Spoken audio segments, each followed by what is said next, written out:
Why do some people pick up a new language and reach fluency while most get stuck in that frustrating middle ground and eventually just quit? It's not about talent.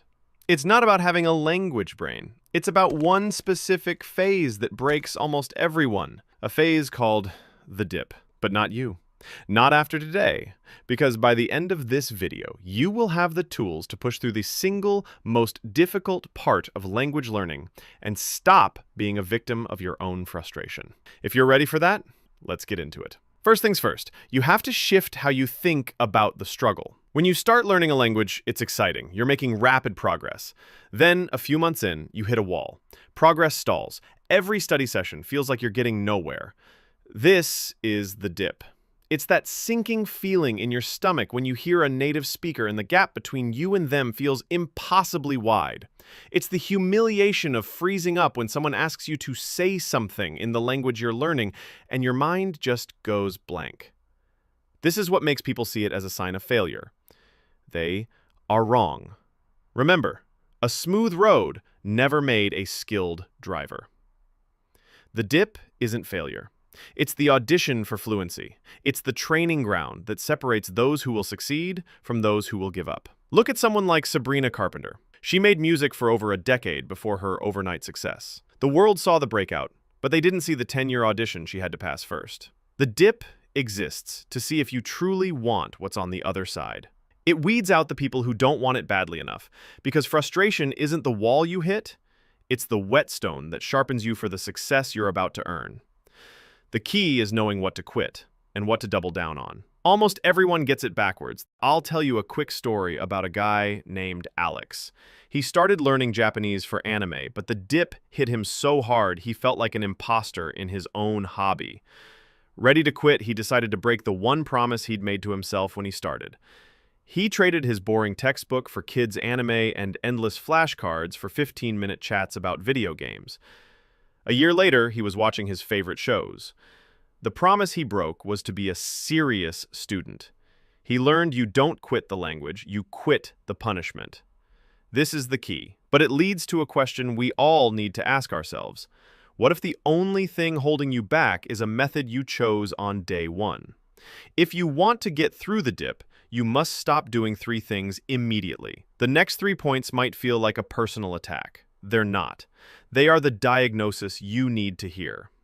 1. Stop blaming the language. It's not German is too hard or Spanish grammar is impossible. The problem is never the language. It's your method. Your approach is broken, not your brain. 2. Stop using methods you hate. You cannot hate your way to fluency. Winners quit all the time. They just quit the right stuff. They quit the boring textbooks, the soul-crushing apps, the study routines that feel like a chore. The single biggest mistake learners make is thinking they have to quit the entire language, when all they really need to do is quit the method that's making them miserable. 3. Stop measuring your progress based on how you feel. Your feelings are liars. Some days you'll feel like a fluent master, others you'll feel like you know nothing. It doesn't matter. Your most critical progress happens when you feel you're making none at all. Your brain is doing deep work you can't perceive. So measure your progress in seasons, not seconds. But this raises a dangerous question. If quitting is sometimes the answer, how do you know you're not just making an excuse? How do you know if you're in a dip that leads to fluency or a dead end that leads nowhere? This is how you know. You're in a dip if you're frustrated with your level, not the language itself.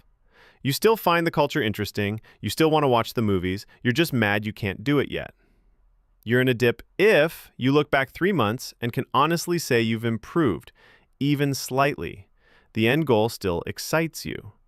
This is a dip. You push through by changing your method. You're in a dead end if you feel a sense of dread when you think about studying. The language itself bores you. The only reason you're still going is because you've already invested so much time. That's the sunk cost fallacy, and it's a trap. If the language no longer serves a real goal in your life, that's a dead end. Quit it without guilt. Some doors need to be closed before the right one can open. Free that energy for something that matters. Are you in a dip or a dead end? Drop it in the comments. You'll be shocked how many people are fighting the same battle. But what good is a diagnosis if you don't have the cure? The danger now isn't confusion, it's inaction. The rest of this video is for the people who want to act, not just understand. Now, for the people who've realized they're in a dip, there's one final piece of the puzzle you need, and it's the difference between grinding for years and achieving fluency systematically. Stop trying to feel good about learning and start getting good at it. Stop relying on motivation. A lot of people wait until they feel motivated to study, and that's why they fail. Motivation is a feeling. Fluency is a result. They are not connected. You need to build habits, not hopes. You need to build a system so strong it works even on your weakest day. A goal is, I want to be fluent in Spanish. That's vague and useless. A system is, every day on my commute, I will listen to 15 minutes of a Spanish podcast. Every night before bed, I will read one page of a book I enjoy in Spanish. No exceptions.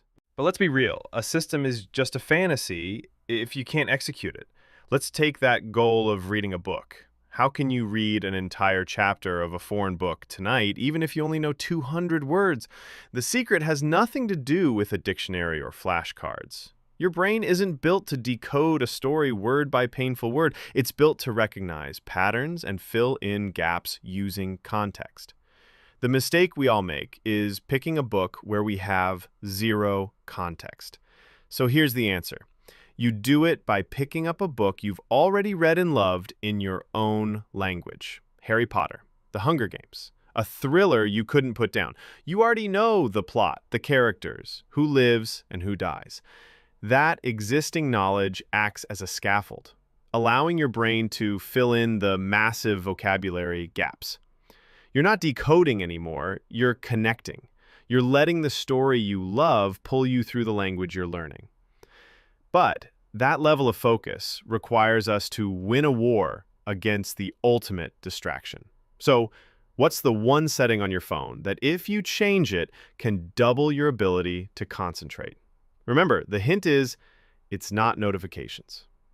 App designers are masters of subconscious manipulation. They use vibrant, candy-like colors, the red of a notification badge, the bright blue of an icon, to trigger the reward centers in your brain.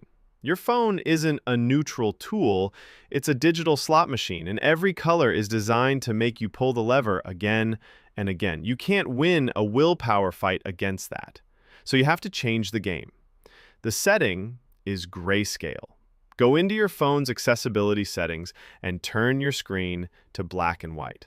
By doing this, you surgically remove the psychological hooks. The slot machine becomes a boring functional tool. The cheap dopamine rush disappears, which allows your brain to finally appreciate the earned satisfaction of making real progress in your language. The system is what makes you fluent. It runs on discipline, not motivation. Focus on executing your system, and fluency becomes an inevitable byproduct. Now listen. A year from now, you will wish you had started today. But that only matters if you take action. Right now, you have a choice. You can click off this video, go back to the exact same frustrating routine, and stay stuck in the dip until you eventually join the 95% who quit. Or you can decide that today is the day you take control. The day you stop blaming the language and start fixing your method. The day you build a system that runs on discipline, not hope. The day you finally start your real journey to fluency. Your future bilingual self is waiting for you to make the choice. So which is it going to be? If you found this video helpful, share it with someone else who's struggling in the dip. And if you're serious about your language journey, subscribe, because we're just getting started. Stay strong, keep pushing, and I'll see you in the next one.